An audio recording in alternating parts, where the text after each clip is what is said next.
salaamaaleykum suñu mbokk internet bi bon moo benn affaire bu gaaw bi fekk donc dugg naa ci salon bi interrupteur ok interrupteur baa ngi nii mais en fait il y a des points yoo xamante ne c'est basique en électricité par exemple yow boo ñëwee aajo moo def nii di wër contact électricien dafa war a éviter loolu quoi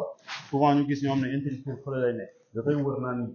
non non parce que da ngay sóoraale handicapé wala ku gàtt donc soo ñëwee interrupteur tak su ma ñëwee dama war a taal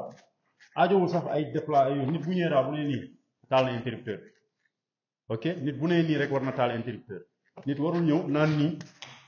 di naan nii di jeex interrupteur ah loolu à chaque fois loolu électricien bi loolu électricien bi la mooy y a des trucs yoo xam ne c'est basique boo ñëwee tak tak bu ma nee nii rek mun naa taal interrupteur mun naa gaañu am blessure fii dama ne nii rek tak mu taal donc à chaque fois interrupteur diggante interrupteur ak fii da leen bàyyi maximum 15 centimètres donc 10 à 15 centimètres c'est ok nit ki day def nii rek pan taal ok donc y a des points stratégiques bon fii boo mënoon def ci interrupteur sa bàyyi bien mun nga ko def mais bon fii comme poto la amoo kii bi quoi habilité bi mais fii interrupteur c'est pas normal muy nekk ba fële mën na nekk fii rek fii tak tak fii même bu nekkee lento en fait doo laal fer bi quoi mun nga laal cof rek def sa interrupteur xamante nit ki day ñëw rek nit warul def effort pour taal lampe waaw tey loolu lañ indi woon jaa ngeen bokk